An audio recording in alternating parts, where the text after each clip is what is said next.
Bonjour, je suis Philippe Marty, éducateur sportif spécialisé dans le ball trap.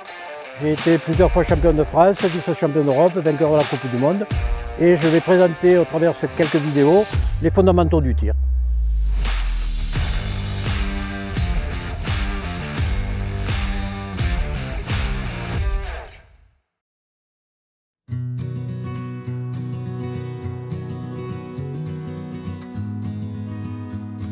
Je vais vous parler maintenant de la posture du tireur, savoir comment se positionner et quelle attitude doit avoir le tireur pour effectuer un tir le plus efficace et le plus confortable possible.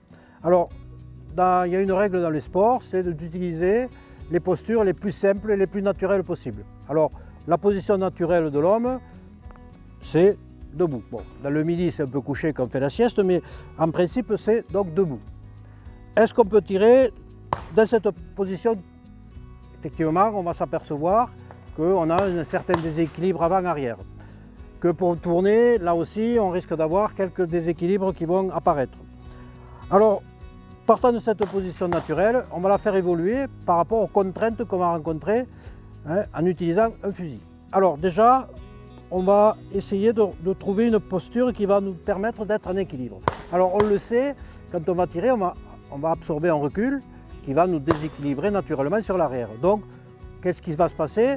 Le réflexe, c'est de se mettre en opposition à ce recul. C'est un peu comme quelqu'un qui voudrait nous pousser. On a naturellement une attitude donc, de venir contrer, lutter contre cette force.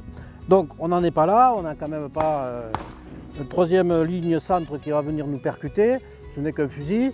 Mais on va adopter une position qui va commencer à être à peu près celle-ci, c'est-à-dire on va écarter les jambes. Et on va orienter les pieds de telle manière que la position des pieds soit à peu près à l'heure, comme on dit, c'est-à-dire 1h, 1h10, 1h15 c'est déjà un peu trop, 1h05 c'est peut-être pas assez. Voilà à peu près la position des pieds qu'on doit obtenir.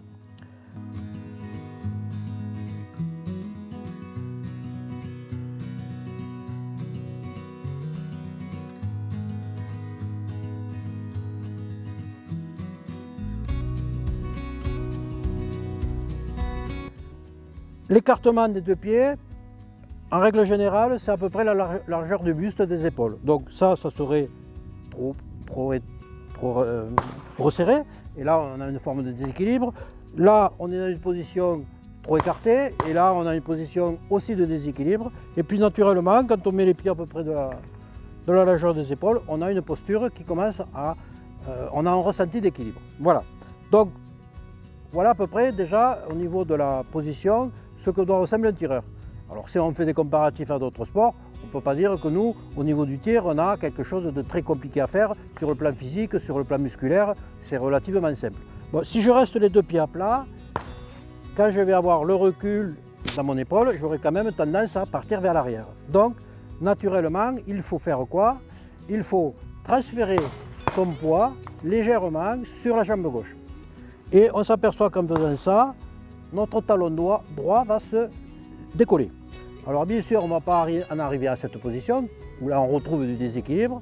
On va juste sentir le transfert du poids sur la jambe gauche et on sent un léger décollement du talon droit.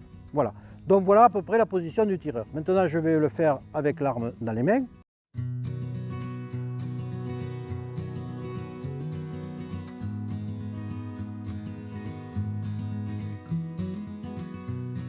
Je continue donc cette position que je viens de dire, et là par exemple, j'ai un plateau à tirer qui va être en face de moi. Alors, une chose qu'il faut savoir, on en reparlera tout à l'heure dans l'explication du tir en mouvement, puisque là on est dans l'acte préparatoire, puisque l'acte préparatoire, pour y revenir, c'est quoi? C'est la tenue du fusil, c'est-à-dire la prise en main, et aussi c'est la posture et la position d'attente qu'on va avoir pour attendre le plateau qui arrive. Donc, déjà, on va dire que quand on a un axe de tir qui va se situer ici, on a toujours à mettre le pied droit qui va suivre l'attitude du pied gauche. C'est-à-dire, si le pied gauche se met là, le pied droit va faire ça. Si le pied gauche fait ça, il suivra le mouvement. C'est-à-dire que le pied dominant, c'est le pied gauche. Et dans ce cas-là, le pied gauche se mettra toujours à droite de la fenêtre de tir. Alors, il y a des vieilles méthodes qui disaient qu'il faut mettre le pied dans la fenêtre de tir, sauf qu'on verra tout à l'heure que cette position amène des contraintes au niveau des genoux qui ne sont pas bonnes. Alors ça, on l'expliquera tout à l'heure dans l'acte de tir. Je reviens sur la posture. Voilà la position naturelle qu'il faut adopter. On prend le fusil en position d'attente. Là, on ressent bien sûr qu'il y a un poids qui se rajoute.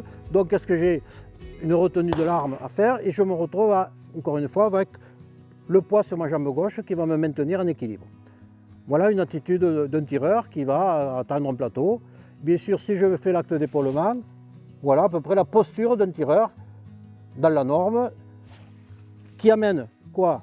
De la simplicité, moins d'énergie à dépenser. Alors si on prend des positions un peu trop explosives au niveau musculaire, ça correspond à certains tireurs qui le font très bien, mais ce n'est pas à conseiller en débutant parce que c'est une position qui est sollicitante sur le plan musculaire et qui demande ce qu'on appellera le contrôle et le dosage du mouvement qui est plus difficile à faire, même s'il donne certains avantages. Donc la position simple et efficace, c'est celle-ci. Voilà. Quand on ressemble à ça, on peut casser beaucoup de plateaux.